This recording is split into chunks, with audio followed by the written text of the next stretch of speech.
प्रभु श्री कृष्ण ने गोपियों के साथ बहुत सी लीला की है। श्री कृष्ण गोपियों की मटकी फोड़ते और माखन चुराते और गोपियां श्री कृष्ण का उलाहना लेकर यशोदा मैया के पास जाती। ऐसा बहुत बार हुआ। एक बार की बात है कि यशोदा मैया प्रभु श्री कृष्ण के उलाहनों से तंगा गई और छड़ी लेकर श्री कृष्ण की ओर दौड़ी। जब प्रभु ने अपनी मैया को क्रोध में देखा तो वह अपना बचाव करने के लिए भागने लगे। भागते भागते श्री कृष्ण एक कुम्हार के पास पहुंचे। कुम्हार तो अपने मिट्टी के घड़े बनाने में व्यस्त था, लेकिन जैसे ही कुम्हार ने श्री कृष्ण को देखा तो वह बहुत प्रसन्न हुआ। कुम्हार जानता था कि श्री कृष्ण साक्षात परमेश्वर हैं।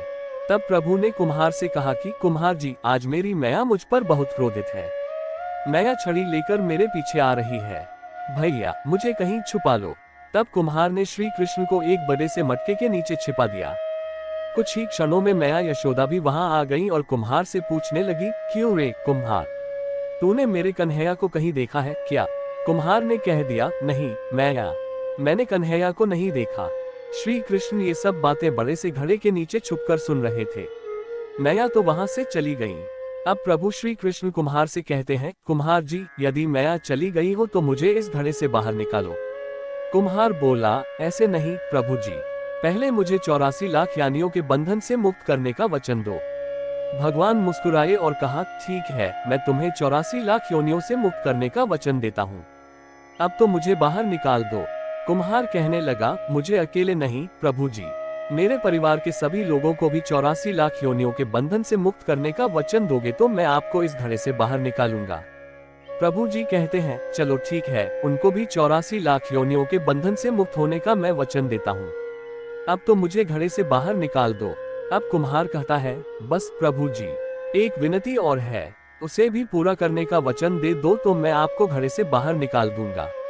भगवान बोले, वो भी बता दे, क्या कहना चाहते हो? कुम्हार कहने लगा, प्रभु जी, जिस घड़े के नीचे आप छुपे हो उसकी मिट्टी मेरे बैलों के ऊपर लाद के लाई गई है। मेरे इन बैलों को भी 84 के बंधन से मुक्त करने का वचन दो। भगवान ने कुम्हार के प्रेम पर प्रसन्न होकर उन बैलों को भी 84 के बंधन से मुक्त होने का वचन दिया। प्रभु बोले, अब तो तुम्हारी सब इच्छा पूरी हो गई, अब तो मुझे घड़े से बाहर निकाल दो। तब कुम्हार कहता है, अभी नहीं भगवान, बस एक अंतिम इच्छा और है, उसे भी पूरा कर दीजिए, और वही ये है, जो भी प्राणी हम दोनों के बीच के इस संवाद को सुनेगा उसे भी आप 84 लाख योनियों के बंधन से मुक्त करोगे। बस ये वचन दे दो तो मैं आपको इस घड़े से बाहर निकाल दूंगा। कुम्हार की प्रेम भरी बातों को सुनकर प्रभु श्री कृष्ण बहुत खुश हुए और कुम्हार की इस इच्छा को भी पूरा करने का वचन दिया। फिर कुम्हार ने बाल श्री कृष्ण को घड़े से बाहर निकाल दिया। उनके चरणों में साष्टांग प्रणाम किया।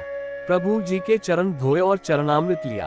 अपनी पूरी झोपड़ी में चरणामृत का छिड़काव किया और प्रभु जी के गले लगकर इतना रोए कि प्रभु में ही विलीन हो गए।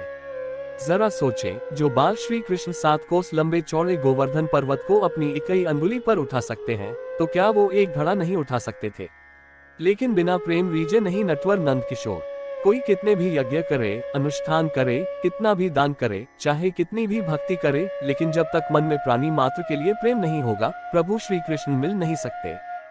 अगर आपको ये हमारी वीडियो पसंद आई हो तो हमारे चैनल को सब्सक्राइब करके बेल आइकन जरूर दबाएं। लाइक शेयर कमेंट करना ना भूले और कमेंट में जय श्री कृष्णा जरूर लिखें। राधे राधे।